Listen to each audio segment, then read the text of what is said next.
Hey everyone, today I'm going to discuss something we all interact with almost every day, e-commerce. Specifically focusing on digital markets and digital goods. I mean, think about it. When was the last time you bought something online?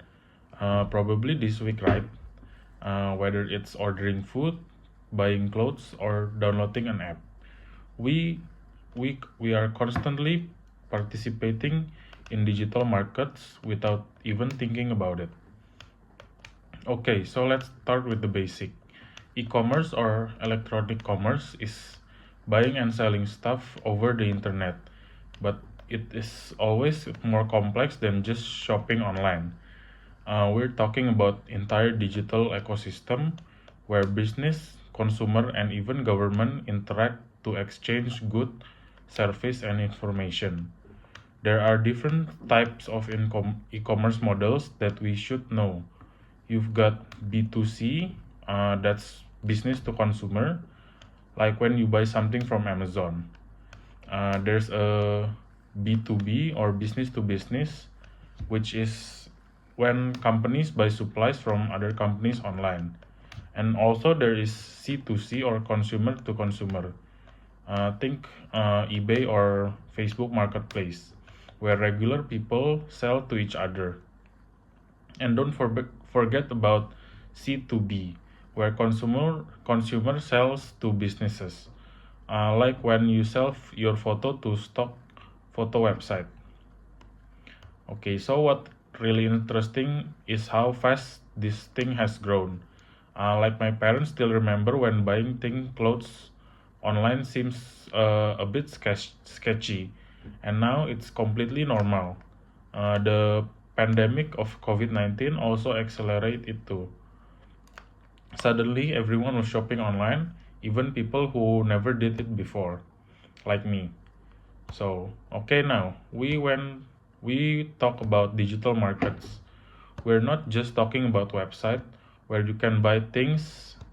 So, digital market are these complex platform that brings together buyers and seller in virtual space.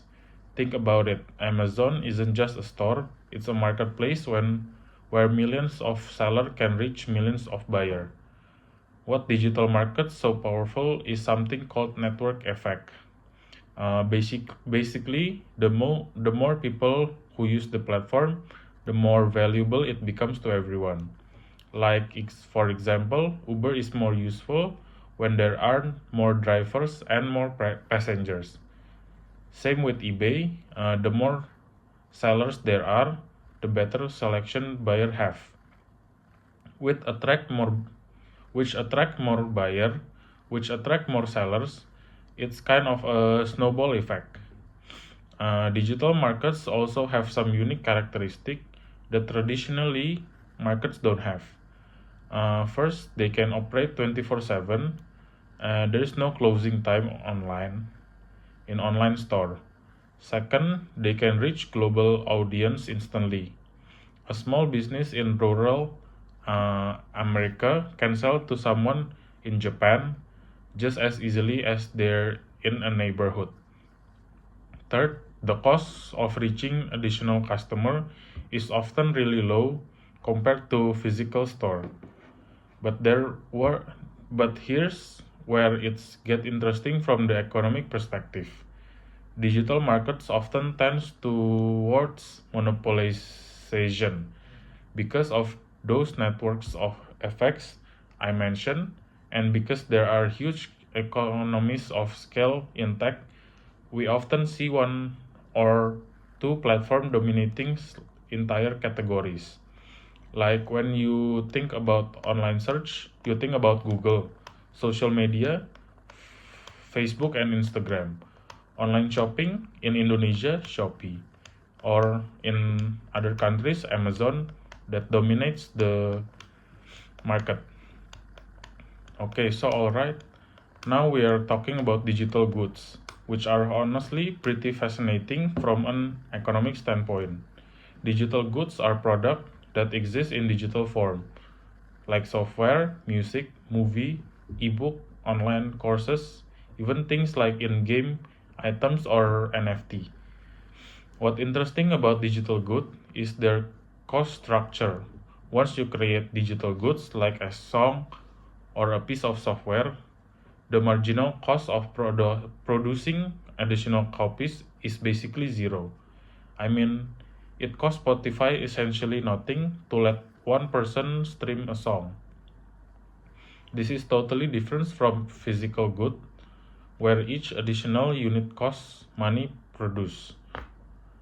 This creates some weird economic situation. Like from a pure cost perspective, digital goods should be free since they cost nothing to reproduce. But obviously, companies need to recover their initial development costs and make a profit. So we get all things different pricing models, subscription, freemium model, ad support content, and so on. Digital goods also have this thing called non-trivial rose consumption. It is if you buy a physical book, you can't have the same book. But if you download an ebook, that doesn't prevent you from downloading the same book. This breaks a lot of traditional economic assumption about scarcity and competition.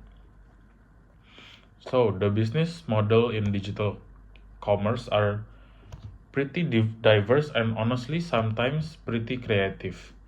You've got traditional models like direct sales scale, just selling products online instead of in physical store.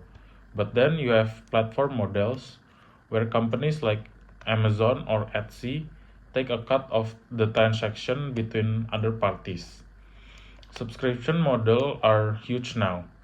For example, Netflix, Spotify Premium, and HBO. Instead of buying something once, you are you pay a recurring fee.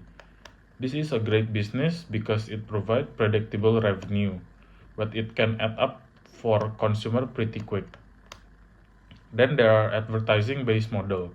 Google and Facebook, most of their money are not from selling product directly, but from selling access to user attention to advertiser.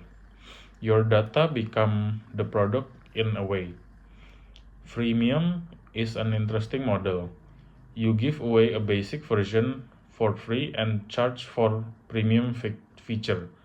A lot of mobile apps and software companies use this approach. For example, Spotify Premium, you can basically hear everything without any ads or anything. And we are seeing newer models emerge too, like marketplace lending, the gig economy platforms, and even things like NFT marketplace that didn't exist a few years ago. But it's not all smooth sailing in the digital commerce world. There are some real challenges we need to think about. For example, privacy in huge concern. Companies are collecting massive amount of data about our shopping habits, preference and behavior.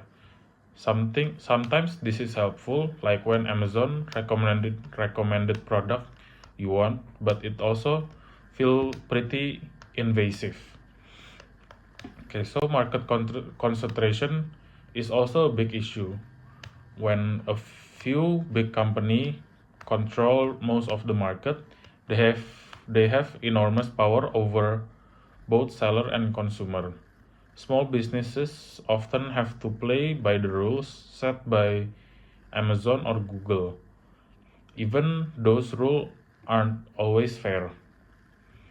There are also issues around digital divide that not everyone has equal access to high-speed internet or digital payment method, which can exclude people from participating in digital commerce.